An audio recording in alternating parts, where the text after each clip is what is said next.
New Mexico Grass tells the story of cannabis in the land of enchantment.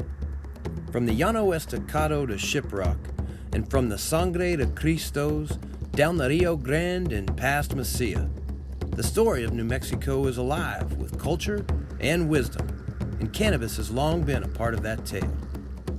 Please join us as we sit down with our friends and neighbors across this great state, and let's learn what they have to say.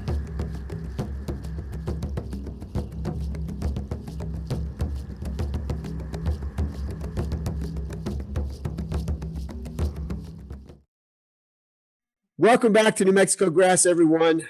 I'm your host, Brian Rogers. Very excited to have our guest today, who is a holder of the PPL license here in New Mexico's medicinal cannabis industry. So I'm very excited to introduce you to him because he's exactly the kind of person who's very likely to become a holder of the micro license that's currently being discussed in the cannabis legalization bill that's going to go through the New Mexico Congress this Tuesday. We just heard today that session is going to start on Tuesday. So without further delay, let me turn it over to our guest. Shad, tell us more about what a PPL license is. And maybe before you do that, tell us a little bit about your background with it, how you got involved with the PPL program and what you do with it now. Yeah, no problem.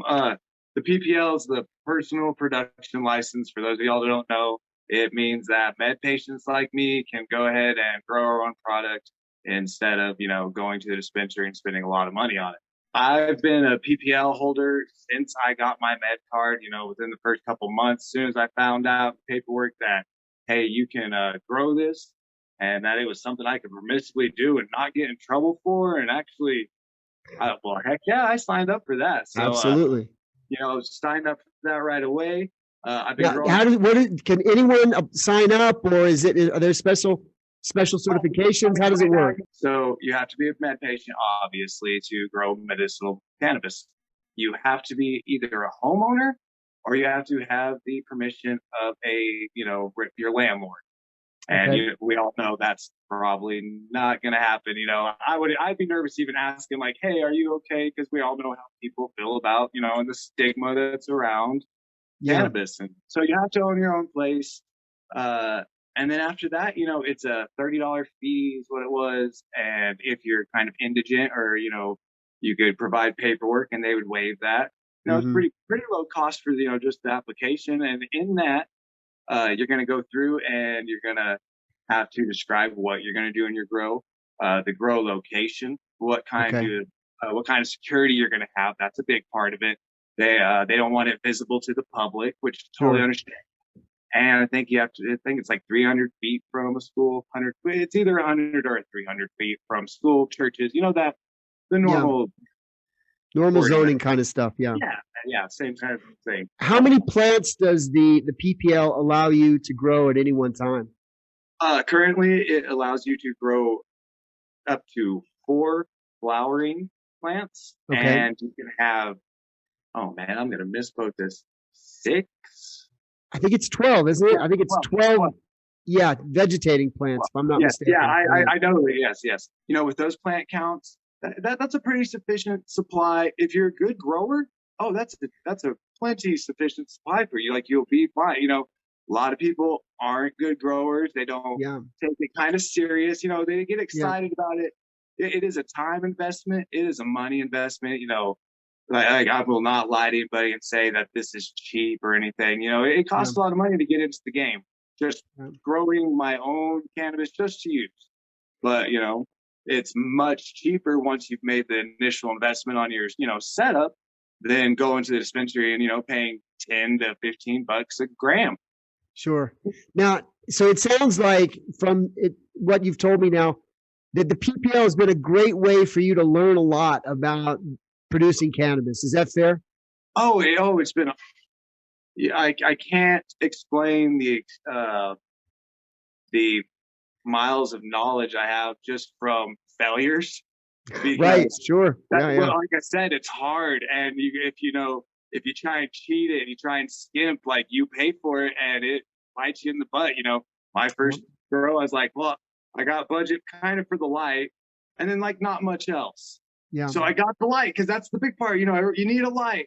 And well, I didn't control the HVAC, like the air, the environment, the humidity, anything like that.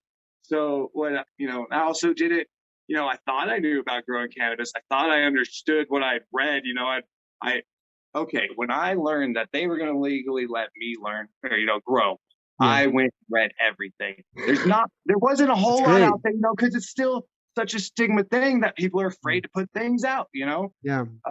But anyways. Now, looking on that subject of the research you've done, I see behind you, you've got an interesting looking little facility right there. Do you want to tell us what's going on? Oh, I think you know what's going on there.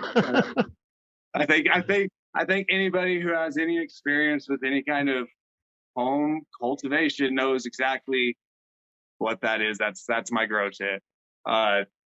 It'd probably be easier to explain some things if we just kind of looked real quick. We were show us. We'd love to see it. Give us a peek. I don't have any in a flower right now. That's what I'm getting. They're just beginning. So these are show us our babies. Now let's see your babies. Oh, cuties. Yeah, these ones. These are just about to go. I could put them in. Let me make this bigger so I can see what I'm seeing. Yeah, I'm just about to put these into flower. They're not bad. They'll get me probably a few ounces. I have some. Let's see. Which varietals? Which varietals are you growing here? Oh, sorry. Yeah. Might as well. This one is white Rolex OG, and this one over here is Gorilla Bomb. Cross of. I don't need to get into that. We got some ceilings back here. This one, I think that's the Bruce Banner. Oh, great! Very popular. Yeah. Here is a strawberry banana.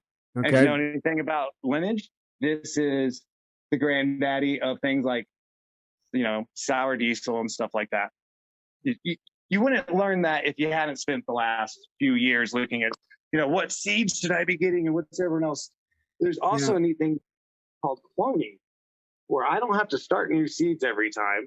Sure. This takes a long time to start from seeds. So you can cut part of your plant, put it in a little setup. Mm-hmm. I happen to grow hydroponically. There's some roots; they're ready to go. Yep. So I should probably actually get them growing. And you'll transplant those, and I see. Yeah. Oh yeah, I got. So I'm going to be. I got to set up a secondary area, and eventually I got some bigger. I can't tell if you can see some bigger totes back there to, get those in so their roots aren't just locking up or anything like that.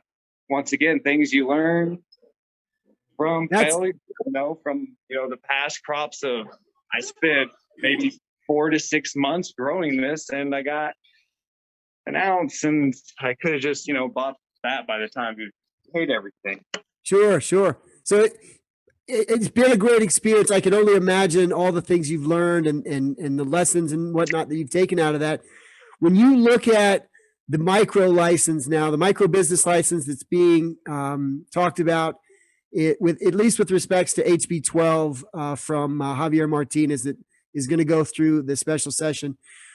How do you envision scaling up the operation that you've got now into, say, like around a 200 plant operation? What are some of your initial thoughts on that micro license?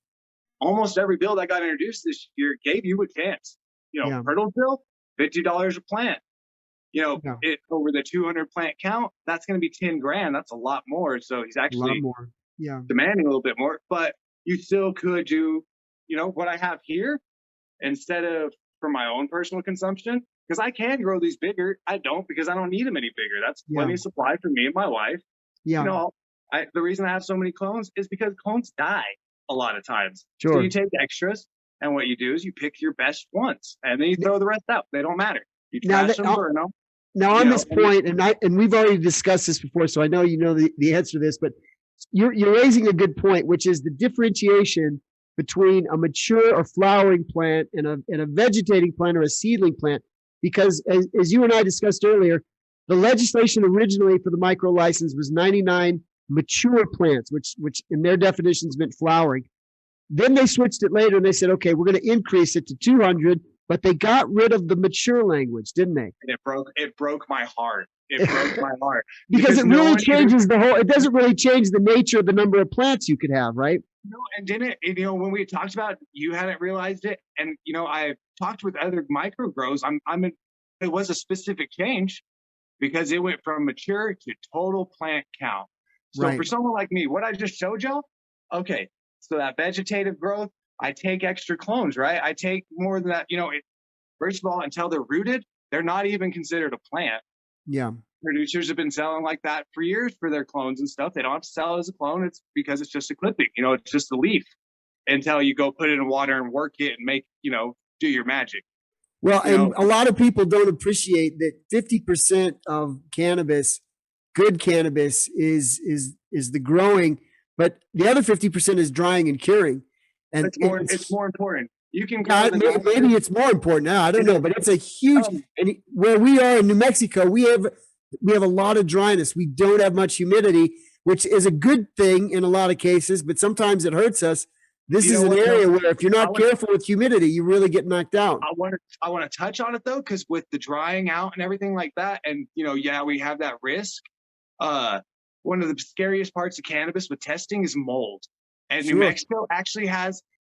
They had put the most restrictive mold. They asked, anyone else's mold count.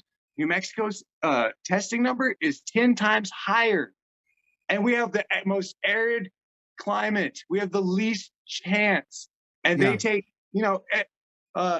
with food products and stuff like that, there's allowed to be little misses of stuff like that. So they're looking for, there's such a little thing that the chance of you getting it in your actual gram would be almost astronomical because of the small amount they took it to. Mm-hmm. Like, that's just what the arid is good. It's going to be a battle, but it is good. Well, let's talk about the current legislation a little bit. So it didn't pass the recent legislative session. It got stalled up in the Senate. I don't want to spend too much time on that, but nevertheless, there's a special session coming on Tuesday. I think it's Tuesday at noon, I think is what we heard. What are your thoughts? Yeah. Are we going to get legal cannabis here in a couple of weeks? What do you think? After watching New Mexico legislators, I hate to say anything with a guarantee because and really, let's just be honest, like anything can happen in the roundhouse. We saw Cher do a 5-hour overnight filibuster. So am I going to say it gets passed? I'm going to say most likely. I'm going to say in my heart, it's 99, 100% sure. I'm just being a smart aleck about the rest of it. Now, listen, going into this special session, what message would you send to our legislators heading back to Santa Fe?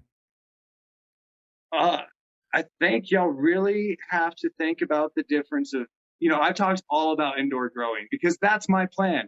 And you know what? It's not my total plan because I can't afford to do all of it. I want to do outdoor growing because that's much more sustainable. If I can actually afford to do a greenhouse, which aren't, that bad. I could do just a normal one, not even a fancy greenhouse with all the fancy bells and whistles. Yeah. I can actually produce a large amount of cannabis, but you get one growing season.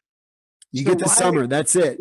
Yeah. And, even if I never enter it, even if I'm just always indoor, because I do believe in a top shelf product, and that is top shelf, and you can always have that brandability. That's one of the things I want to work in with my micro.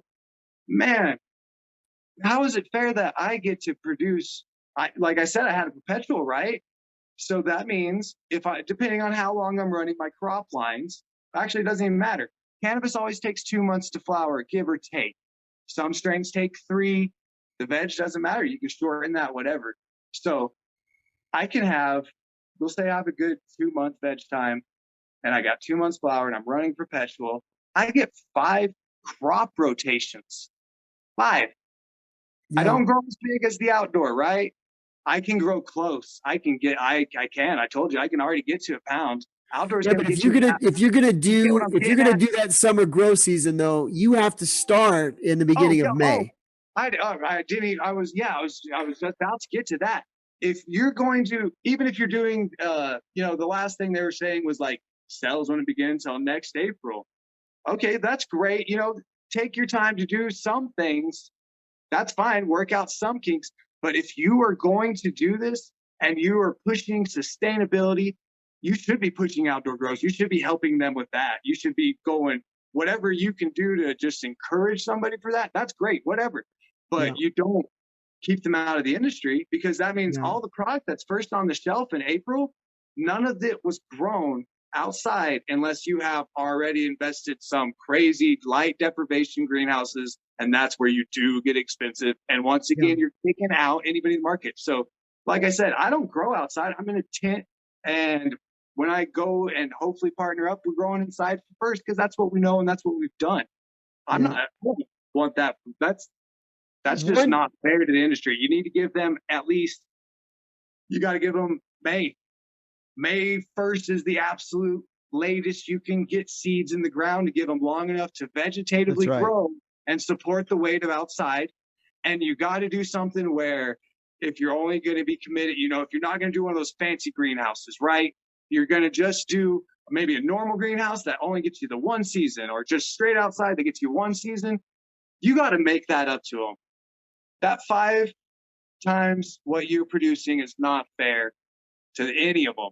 And that's big guys too. That's more than micro. You got to think about what you're doing with these two things. Every other state splits license. Oh, well, not every. I hate to say every. Do not. None of them are consistent. They're all different, but they all have breaks for the outdoor. Whatever indoor is, it is half price, guaranteed. That's their license. If it's by plant count, if it is by the square footage of our grow, because I already described how important that is. All I need is the 4x4 area for a pound. Doesn't matter how many plants I put in it, or if I just put one in it. As long as I fill that area with plants, it'll produce a pound. So you gotta realize what you're doing with what these things. Everybody, no matter how you split it, plant count, square footage, doesn't matter. There's like 3 that are exceptions, and they have awful. Right, I've read every one of them. Okay, let me just say that. When I knew that this was going to go through and I might make a chance, and that I needed to have a voice, if I was actually going to have if I'm going to do this industry, I have 4 kids. I am not failing. And you know what? I've been in eastern New Mexico my entire life, and I've watched farmers get screwed, and I don't want to see them fail either. So if I knew right then that if this was gonna happen, if I was gonna take a chance for any of us, that I was gonna learn everything I could about it. So believe me when I'm well versed in every. You know what? You can't always get Google good answers, because they're awful and they don't read the actual legislation. But you can always go to the .govs and you can always find their legislation.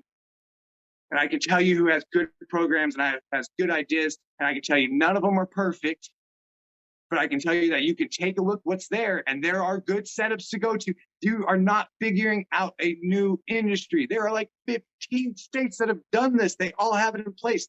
Quit acting like you don't have any framework. Look at who's done something good, take it. Look at who's done something good, but it was kind of learn from them. Do that. Quit just discussing among yourselves. Look at other legislators. Ask them how their legislation worked, not did crime go up. No, ask them how the legislation worked. Did it work for consumers? Was there enough supply, enough, no oversupply, no undersupply? What worked? Figure it out from them.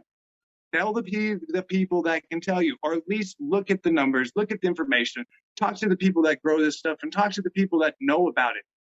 I'm going to fight for this industry, and I'm going to fight for the little guys, and I'll fight for the big guys too, because you got to do it right. Otherwise, it's going to be one big guy. We all know who it is. He's the man who's been poised to take everybody out for years. Let's not kid around. He's got shops all over the state. If you don't do something intelligent with your stuff, if you do not put some sort of capacity, you got to give people a chance. That's what I'm saying. I agree. Look at the legislator, figure out the best plan. You'll do it. I've done it. I dedicated my time to it. And it's great that we got this special session, because, man, how much time I spent on this? Hours, but I don't want to tell y'all because it was so much. And then these guys have so many bills. And then I'm watching and I want to be frustrated with them. I do. I want to be mad. But how can I expect them to understand? It took me 4 years to understand. How could I be upset that these people don't, and they're working on other stuff? Well, Yeah, and most sometimes of I them think- really, quite frankly, Yeah. most of them don't want to understand it. It's Yeah, they, there are ones to be mad at. I'm not saying that. I'm saying Yeah. like, you know, I was mad at a lot of the language. You know, there's some sloppy languages and stuff like that. Well, you don't always understand that. You know, maybe they changed the 200 thinking that was a great thing. I'm pretty sure they did. I think that was supposed to be an up from the 99, but because they don't understand and they haven't had a conversation, they don't understand that they limited us and that they kind of, well, you know, I don't know. They listen. Let's be honest. They defined the someone- word yeah, mature. that's true. So They know someone- what the word mature means. Like it was someone in there in the taught him first that place. part, right? Yeah. Someone taught him that part. I'll give you that. All right. Hey, I'll give you. Someone told him a lot of things that it's, you know, we're not getting into that, right? That's what Yeah, he said. no. We're Listen, getting and I'm into not that. trying to point fingers. I don't want to point fingers. I thought there, as with any piece of legislation, there was some good things about it. There were some things that probably could be changed.